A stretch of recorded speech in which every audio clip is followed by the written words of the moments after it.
दिल्ली की इस कहानी में कलाकार की कला, सरकार का संकल्प, अकलियत के बीच अफवाह, सियासत का भ्रम और कर्नाटक की कुर्सी का खेल सब कुछ शामिल है। हुआ यूं कि एक कलाकार को पद्म पुरस्कार मिला, कला को सम्मान मिला, नाम को पहचान मिली, तो उनके दिल की पुरानी कसक जुबान पर आ गई।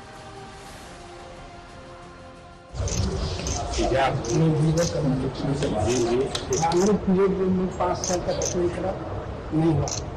उसके बाद हम खामिश बढ़ गया कि बीजेपी गवर्नमेंट कहेंगे ये हमको नहीं दे, मगर आप मेरा ख्याल गलत साबित करके मेरे को चुनिया, उसके लिए बहुत बहुत धन्यवाद।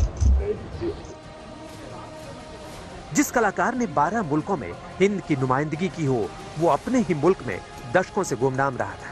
लेकिन मोदी सरकार में हुए इंसाफ के बाद उस कलाकार के मन में मुल्क के हाल और हुकूमत की नीयत पर डगमगाता यकीन एक बार फिर बुलंद हो चला था। पुरस्कार पाने के बाद जब पीएम अपने देश के पद्म पुरुषों से मिलने लगे, तो रशीद कादरी ने पीएम से आमने सामने की मुलाकात में दिल की बात कह डाली। मैं कांग्रेस के पीरियड में मैं 10 साल पहले कोशिश किया था, 5 साल तक करता रहा, उसके बाद मैं खामोश हो गया, क्योंकि बीजेपी गवर्नमेंट आने के बाद मैं एकदम खामोश हो गया। मैं अप्लाई नहीं किया। उसकी वजह ये थी कि बीजेपी मुसलमानों को कुछ नहीं देती, ये समझ के मैं अप्लाई करना छोड़ दिया था। लेकिन आपने मेरा ख्याल को गलत साबित करते हुए मुझको चुन लिया अवार्ड के लिए। मैं आपका धन्यवाद करता हूं, बल्कि ऐसी बात हुई है। न जाने कितना पुराना भ्रम दूर हुआ था। मन के आईने में अफवाह की गर्द से बिगड़ी बीजेपी और प्रधानमंत्री की छवि सरकारी नियत के सच का सामना करते ही हीरे की तरह चमक उठी थी। प्रधानमंत्री खिलखिला उठे थे। लेकिन एक कलाकार के दिल से निकली सच्ची बात पर सियासी दंगल शुरू हो गया। यूं तो हर मोदी विरोधी परेशान हुआ, लेकिन ज्यादा परेशान कांग्रेस नजर आई। सरकार के ईमान और कलाकार के बयान दोनों पर सवाल उठा दिया।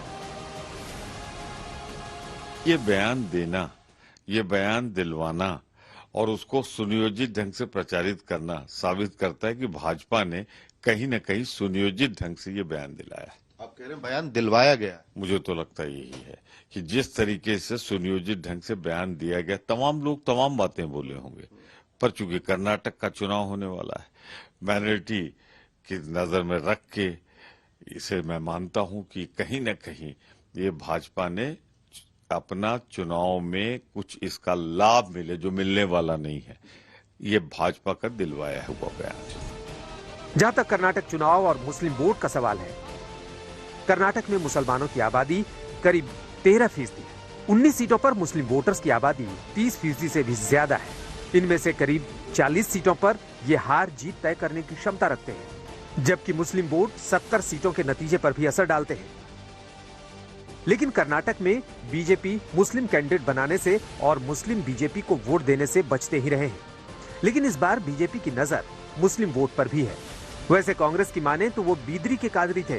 कर्नाटक में चुनाव था, मुस्लिम वोटों का सवाल था, इसलिए सरकारी जुबान बोल गए। लेकिन कांग्रेस की राय के उलट देश के कलाकार तो कुछ और ही कहते हैं। हम एक थे, हम एक हैं, हम एक रहेंगे, अनेकता में एकता का मंत्र कहेंगे, हम एक रहेंगे। तो ये भारत की पहचान है कि हमारे प्रधानमंत्री जी और अमित शाह जी और जितने भी हमारी भारत सरकार के मंत्री हैं, मंत्रिमंडल, उसका प्रयास है कि एकता हो और उसमें जो मजा है वो और किसी चीज नहीं। और ये एक दो कलाकारों और मुस्लिम शख्सियतों की बात नहीं है। खबर तो ये भी है कि इसी हफ्ते जब 14 मजहबी संगठनों के 17 मौलाना और मुस्लिम नेता केंद्रीय गृह मंत्री अमित शाह से मुलाकात के बाद अमित शाह से हुई मीटिंग की तारीफों के पुल बांध रहे थे। जितने भी करंट इश्यूज हैं उन सब के बारे में डिटेल में बात हुई है। अब बात की हद तक तो अच्छी बात हुई है। उन्होंने हमसे सब केसेस के बारे में डिटेल मांगी और ये कहा है कि जो भी कार्रवाई हो सकेगी वो 2-3 दिन में करवा करके हम इसको 3 दिन के अंदर हम करवाएंगे। और कुल मिलाकर के अच्छा कहा जा सकता है इस मुलाकात को बातचीत के लिहाज से। वैसे मोदी सरकार शुरू से सबका साथ, सबका विकास और सबके प्रयास का नारा देती आई है। अब तो पीएम मोदी ने यह भी कह दिया है कि उनकी पार्टी बिल्कुल बजरंगबली की तरह खुद से ऊपर उठकर सोचती है। हनुमान जी सब कुछ कर सकते हैं, सबके लिए करते हैं, लेकिन अपने लिए कुछ नहीं करते। इदम रामाय इदम न मम, यही तो भाजपा की प्रेरणा है। इदम राष्ट्राय इदम न मम। पीएम की माने तो राष्ट्र धर्म का पथ ना होता, जन सेवा का संकल्प ना होता, सत्ता के लालच का त्याग ना होता, तो दो नेताओं वाली पार्टी 40 साल के अंदर दुनिया की सबसे बड़ी लोकतांत्रिक पार्टी नहीं बन पाती। लेकिन विरोधी दल बीजेपी के इन दावों से इत्तेफाक नहीं रखते। बीजेपी को मुस्लिम विरोधी रंग में रंगने की दशकों से जो कोशिश हुई है वो अब भी जारी है। दिल्ली से आशुतोष मिश्रा और अमित भारद्वाज के साथ आज तक ब्यूरो।